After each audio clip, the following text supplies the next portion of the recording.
Well, first and foremost, thank you so much, Susan, for inviting me here, and to the center staff for treating us so nicely. I was a little disoriented because I left London in the pouring rain, and here I am in Miami in the pouring rain, and so I wasn't sure I'd actually left. It's warmer. It's warmer, yes. That's right. Excuse me.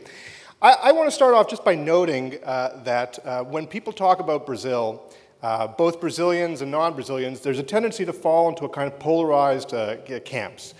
Either it's euphoria, Brazil is the coming of the great Brazil, or it's the sky is falling.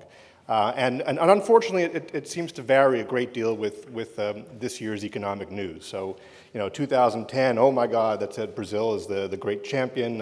2012, growth has slowed down. Oh, that's it, the sky is falling. I want to suggest to you, like Roberto about Mexico, that we should be cautious about either of those polar opposites. What I'd like to do, in fact, today, to perhaps balance the ambassador, who is very optimistic, to raise some notes of caution.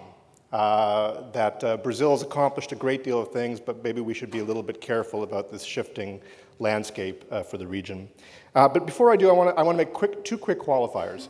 First of all, I think it's really important to acknowledge that in 2013, making comments that are critical or concerned about Brazil is very different than it was in 1990 or 1995 or even 2000.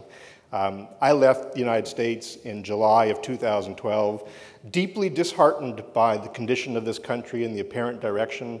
And I've moved to the UK, where I'm deeply disheartened to see how poorly Europe is dealing with all its various issues. So I'm going to be raising some cautionary notes, but it's important to remember that we certainly don't know what we're doing in the West. So the second thing I want to say is that, like the ambassador, I do want to acknowledge that Brazil has lots of good news.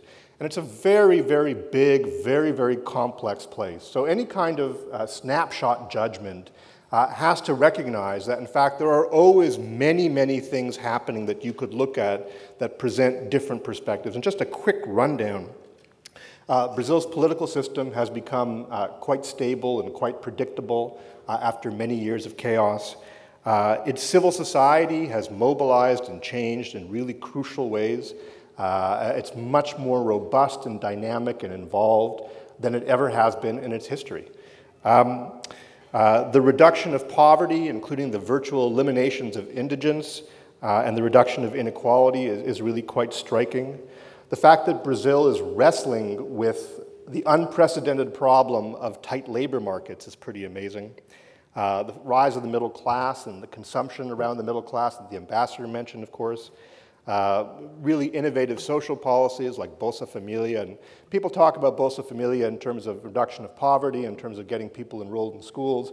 But neither one of those is really the actual real benefits of Bolsa Familia. Both of those are quite marginal. It's really been transformative in terms of understanding of citizenship and attacks on clientelistic politics at the local level. So Bolsa Familia is a really innovative policy with unintended and really impressive consequences. The fact that Brazil is a net creditor today from being a terrible net debtor in the past. And I'll say one last thing, it's performance of the agricultural sector. There's a tendency to say, oh, Brazil is a commodity exporter, the farm, the world's farm. But that really does a disservice to what Brazil is in the agricultural sector. It's an agricultural superpower with a tremendous amount of innovation going on in the agricultural sector. And so it's maybe not big enough and powerful enough to carry the whole economy. But there's interesting things happening there that are more than simply we're selling soy. On that note, then, I want to turn to my notes of caution. Obviously, 2012 was not a great year. 2013 is not looking a lot better for Brazil. The worry is rising in Brazil in particular, but people are writing some critical comments, like Susan. I plead guilty myself. I have written a few things saying Brazil is too dependent on commodity exports. But I want to get away from the issue of looking at this year's results and asking some longer-term questions. And here I want to turn to an issue that's being debated a great deal in Brazil, which is the question of deindustrialization. or Dutch disease, right? The concern that, in fact, commodity export success will be so great that it, particularly through the effect of currency appreciation, it will ultimately damage industrial production and hurt the long-term competitiveness of the country, or reprimarization, some people are calling it, and actually shifting back towards a lower level of value-added production. I could give you some, well, I'll spare you some of the technical stuff. There's a variety of ways that people try and capture this and people try and measure it. The most obvious ones are the share of manufacturing in GDP. The one that people are focusing a lot in Brazil is the share of manufactured goods in Brazilian exports. Just to give you one quick datum that you can see how much of a change there is, Brazil has begun to export a good deal more from the 1990s to today. It's roughly doubled between the 1990s and today, with actually a peak a good deal higher in the mid-2000s. In the late 1990s, around 2000, over 50% of Brazil's exports were manufactured goods. It exported almost nothing to China. As of 2011, well over 50% are actually just commodities, with a very, very heavy concentration on China, especially areas like soy or iron ore, which as much as 40% of their exports on those sectors goes just to China. So there's a real sense, clearly, that manufacturing has shifted its importance, its relative importance in trade. The question is, does it matter? Should we worry about that? Why should we care? Now, for liberally oriented economists, and there aren't many of those in Brazil, the answer is no, we shouldn't care. It doesn't matter that industry's share is falling, and I'll just run through a few quick responses. One is that deindustrialization is actually hard to show that it's really happening. And people argue about the data here, and especially with commodity prices being so high. And so one argument is it's just not happening. Don't worry about it, not an issue. A second one is it just doesn't matter. I mean, ultimately, Brazil was excessively dependent on industry. It was too important in its economy in the past. This is actually now a reflection of a maturing economy, where it's actually approaching a pattern that looks more like developed economies. And the last argument is, it doesn't matter because a unit of value added is a unit of value added. So if you're creating a unit of value added, what does it matter if it comes from industry or if it comes from agriculture? A lot of other people disagree. And they suggest that A, deindustrialization is happening, and it really does matter. It matters what you export, and it matters what you import. It matters for your ability to move up the knowledge ladder, the knowledge economy. It matters for keeping pace with your competitors. It matters for generating high-quality jobs that can allow you to sustain important social policies. And it allows you, and it matters for connecting to global supply chains, which are really matter for the diffusion and absorption of technology. I have a whole bunch of little data that I could throw out to you to try and show you how people are trying to capture this. Barbara's just nodded at me and said, yeah, sure. I'm afraid of Susan, though, so a little 3-minute sign is a little scary. Let me just give you a couple of quick ones of the way that people are trying to capture it. And I should tell you that one of the reasons why I'm persuaded, I'm not an economist and I don't have the technical skills to make these decisions myself, but a growing number of really wonderful economists from Brazil and outside are starting to look at it, from developmentalists to more orthodox-oriented people in the World Bank, and are saying, yes, it's happening. So let me just share with you some little pieces of data that will give you a sense. I'm just going to share you one for time reasons that I think tells you a lot. If you only focus on the issue of high-tech exports, Brazil's performance from 2000 to 2010 looks pretty good, 36% growth over that period. But if you compare it to other BRIC competitors like Brazil and China, suddenly it doesn't look so good. India, I'm sorry. China's growth in that period was 873%. India's growth in that period was 389%. If you express it as a ratio, Brazil's high-tech exports to China's was 14% of China's high-tech exports in 2000, only 2% in 2010. Brazil's exports relative to China in high-tech was 290%. But by 2010, it had fallen to only 80% of India's high-tech exports. One other little piece that gives you a sense of it, again, if you look at that expansion of trade, that period of 2000 to 2010 was a period of huge expansion of trade for emerging markets. Brazil's exports grew 262% in that period. If you compare it to the rest of the BRIC countries, including South Africa, the average across the five was 439%, with Brazil coming in dead last. You can find all sorts of trade items looking at, in particular, the higher value-added, higher technology export sectors, and Brazil underperforms relative to almost every single major emerging market. So that's a reason why, in fact, as you look at it, you might say to yourself, well, you know what? Brazil has been looking good, but underneath it are issues that raise real concerns about whether or not you have a sustainable long-term development strategy for actually transforming the economy in ways that really matter, especially relative to its competitors. So why do you have this lack of competitiveness? I'm not going to go into all these details. I know Jose Juan is going to talk this afternoon about infrastructure, which is a major issue. Again, if you look at the data in Brazil, Brazil has low levels of investment. It has very low levels of usage of skilled labor, even in high-tech and capital-intensive sectors. It has serious shortages of skilled labor. It has had declining productivity, not just in manufacturing, but in services over the entire period of the 2000s. And a lot of this rests on a number of things, but a lot of it rests on a really low-quality educational system. That Bolsa Familia has done a great job of putting kids in seats, but it has not solved the much more complicated problems of how you actually deliver good education.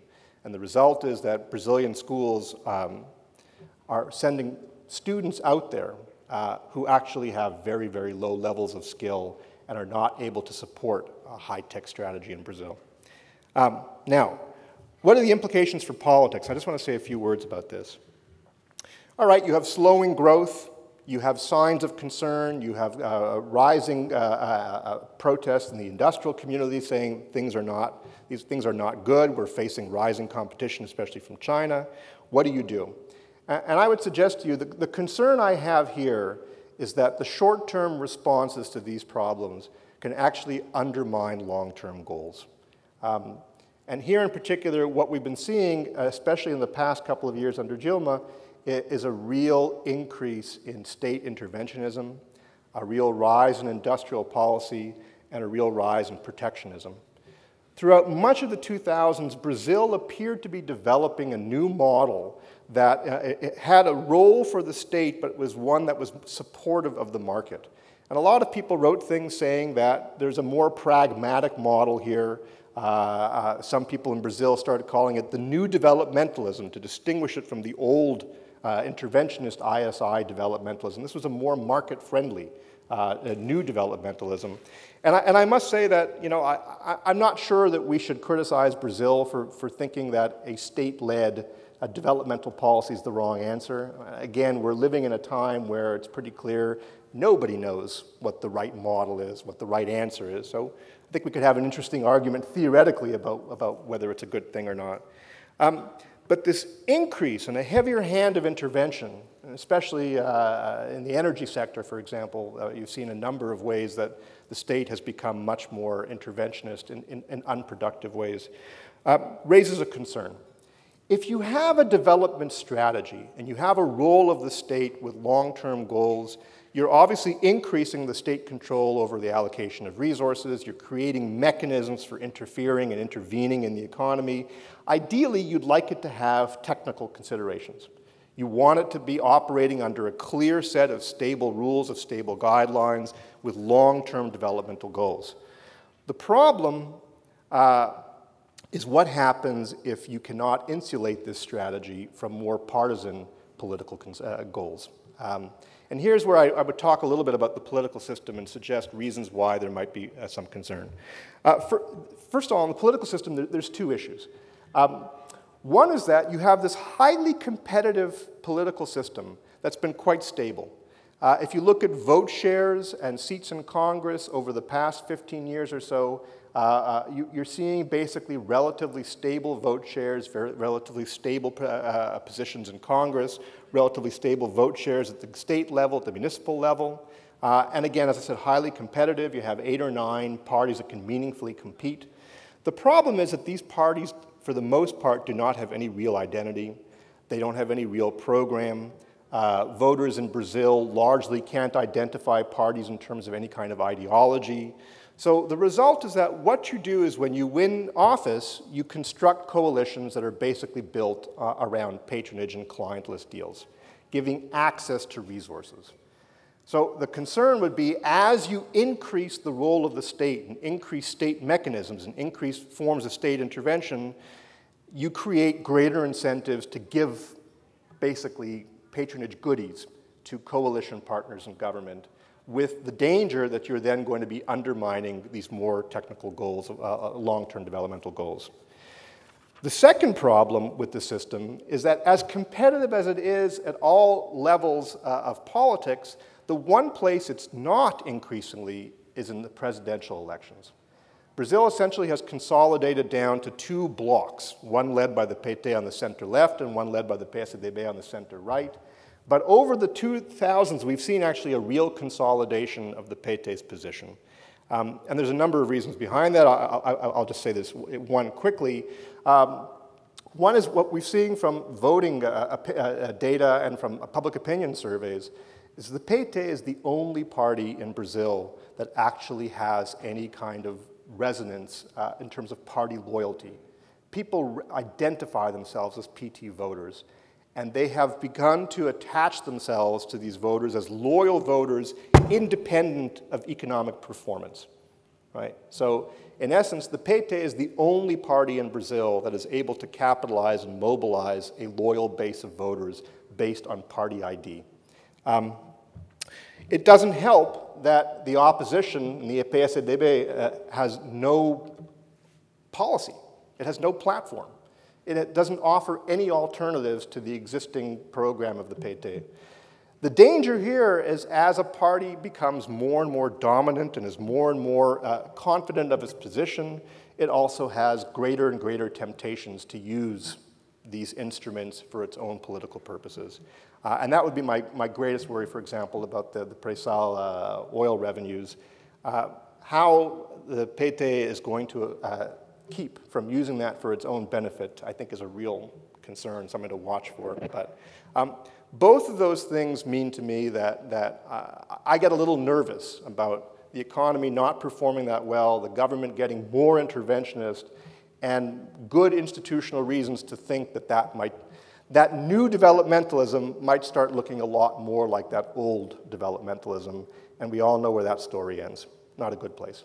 The last thing I want to say, I have 2.5 minutes left, is that all the good news about the Brazilian middle class and emerging markets middle classes in general, we need to remember these are not US, EU middle classes.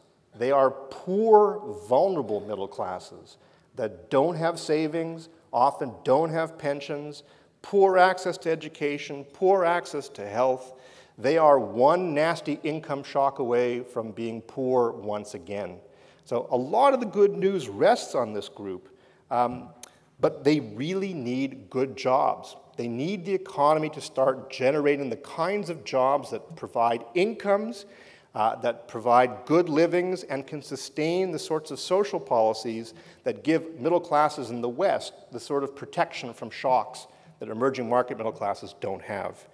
One scary thing is that the government knows how important they are, and the economic performance of Brazil to some extent relies on very extensive, well, that sounds bad, extensive extension of credit. A lot of credit. Roughly 50% of GDP, and default rates are worryingly high in Brazil. I will end on one last note. Last night there was a question at dinner saying, we all know the problems, what's the good news? I don't know what the good news is, but I do know this. I attended a workshop on the BRICS a while back, and Ann Krieger was the keynote speaker. And she actually made a very interesting observation. I'd never heard this before. Apparently, in the 1950s, the US Congress, in its infinite wisdom that we all know about, voted to suspend aid to South Korea on the grounds that it was a basket case that was too poor to bother with. It was a waste of money. So that was a good call. Her point was, we do a terrible job of forecasting which is going to be the next successful economy. We can't even predict a year or two from now which is going to be the next successful economy. So I want to end on this hopeful note. There was a huge industry that I plead guilty to have been a part of in the late 80s and 90s that said how terrible and ungovernable and going nowhere Brazil was, and boy, did we get it wrong.